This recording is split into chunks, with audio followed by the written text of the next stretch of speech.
Good evening, good afternoon. मैं S के शर्मा आप सभी को प्रूडेंस एकेडमी में स्वागत करता हूं। आज हम लोग अलजेब्रा में एक न्यू टॉपिक को देखेंगे। ठीक है, इस टॉपिक से भी काफ़ी सारे सवाल एसएससी में पूछे गए हैं और आने वाले समय में पूछे जा सकते हैं। तो चलिए देखते हैं कि क्या क्या उस पर सवाल पूछे जाते हैं और उसे कैसे सॉल्व करेंगे। ठीक है, लिख लीजिए आप। सवाल ये होगा, जब एक चर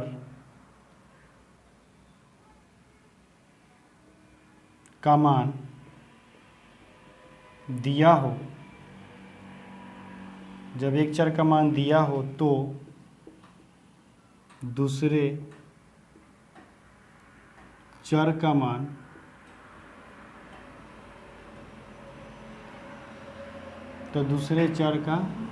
मान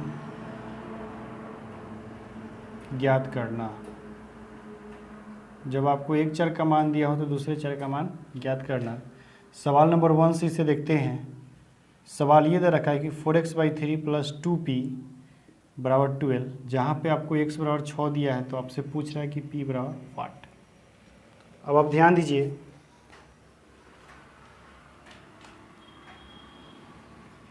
आप इसे क्या कर सकते हैं, तो इसे हम लिख सकते हैं 4x, या फिर यूँ कहिए कि x के जगह पर किसका वैल्यू कितना है, 6 है तो 6 रख दिए बटा 3 + 2p = 12। 2 तिहाई के 6 तो 4 दूनी का 8, 8 + 2p = 12। तो 2p बराबर क्या मिलेगा आपको, 2p बराबर मिल जाएगा, इसको इधर लाएंगे तो 4, इसलिए p बराबर जो मिलेगा वो हो जाएगा 4/2 और यही सवाल का आंसर होगा। तो आपसे जो p पूछा जाता है इसका वैल्यू क्या होगा, 2 होगा। चलिए नेक्स्ट क्वेश्चन को देखते हैं।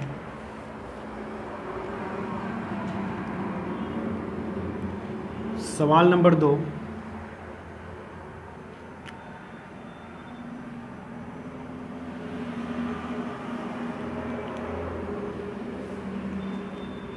सवाल ये दे रखा है कि यदि x² + 3qx + 2q का एक गुणनखंड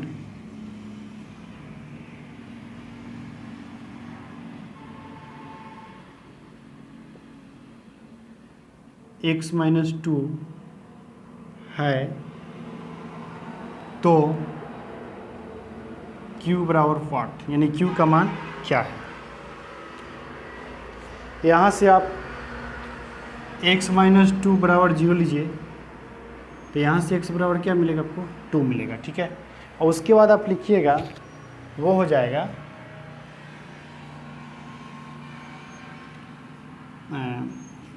आपको ये सवाल दे रखा है तो यहाँ पे आप इसका वैल्यू पुट कीजिएगा। तो इसका वैल्यू पुट करने पर ये आ जाएगा 2² + 3q × 2 + 2q = आप 0 लीजिए। ठीक है, क्योंकि किसी का भी मान रखने पर उस बहुपद का मान क्या होता है, 0 होता है। क्योंकि कोई गुणनखंड या शून्यक तभी होता है जब उसको हम रखने पर वो बहुपद क्या होता है, शून्य होता है। तो ये बहुपद को शून्य होना पड़ेगा। तो इस कंडीशन में आपको मिलेगा, ये हो जाएगा 4 + 6q + 2q = 0, यानी कि 8q = -4, इसलिए q बराबर, तो q बराबर क्या मिले तो -4/8, यानी -1/2, और यही इस सवाल का आंसर होगा।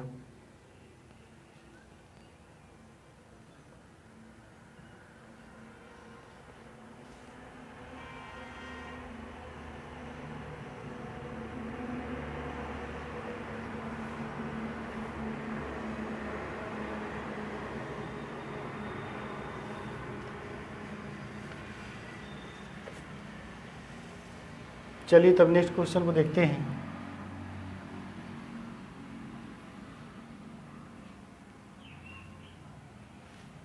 सवाल नंबर 3,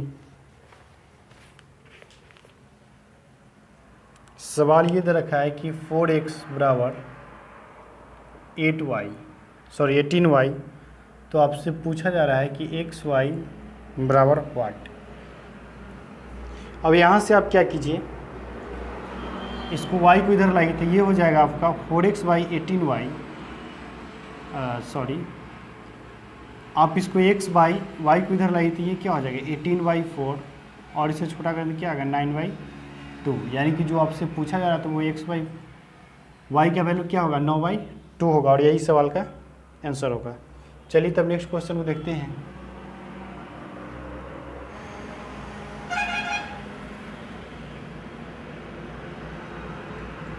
सवाल ये दे रखा है कि आपको x बराबर 2t और y बराबर दे रखा है 2t माइनस 1/3, जहाँ कह रहा है जहाँ x बराबर क्या है y है, तो आपसे पूछा जा रहा है कि t बराबर वाट, तब t का वैल्यू क्या होगा। अब आप एक बात बताइए, यहाँ से x और y जब दोनों बराबर तो हम लिख सकते हैं कि 2t बराबर क्या होगा, 2t बराबर जो हो जाएगा वो 2t माइनस 1/3, इसको इधर लाइए तो ये 6t बराबर क्या हो जाएगा 2t माइनस 1, इसको इधर लाए, इसको इधर लाए, चाहे इसको इधर लाए तो क्या हो जाएगा ये 60 माइनस 2t बराबर -1, यानी कि 4t बराबर -1, इसलिए t बराबर क्या हो जाएगा -1/4। t का वैल्यू क्या मिल गया आपको -1/4, और यही आपसे पूछा जा रहा था, तो यही सवाल का आंसर होगा। आज की क्लास का ये लास्ट सवाल है। सवाल ये दे रखा है कि c माइनस 3 का होल स्क्वायर बराबर आपको c square plus kc plus 9, तो आपसे पूछा जा रहा है कि k बराबर वाट, k का वैल्यू क्या होगा। तो आप ज़रा ध्यान दीजिए, यहाँ से आप क्या कीजिएगा, इसको आप लिख सकते हैं c square minus 2 into a into b plus b square, यहाँ मिलेगा c square plus kc plus 9, ये हो जाए आपका c square minus 6c plus 9 बराबर c स्क्वायर kc प्लस 9। इससे ये कैंसिल हो जाएगा, इससे ये कैंसिल हो जाएगा, और इस c से इस c को काट दिए तो c बराबर क्या मिलेगा k बराबर आपको क्या मिलेगा -6, और यही सवाल का आंसर होगा। तो आपने देखा कि अगर आपको एक चर दिया हो और दूसरा चर ज्ञात करने के लिए कहे, तो आपको निश्चित तौर पे एक चर का मान दिया रहेगा, उसे वैल्यू पुट करके हम दूसरे चर को आसानी से फाइंड आउट कर सकते हैं। तो आशा करता हूँ ये बात आप लोगों को समझ में आ गया होगा। अगर वीडियो अच्छा लगे तो चैनल को सब्सक्राइब जरूर कीजिएगा, लाइक कीजिएगा, शेयर कीजिएगा। मिलते हैं नेक्स्ट वीडियो में। Thank you.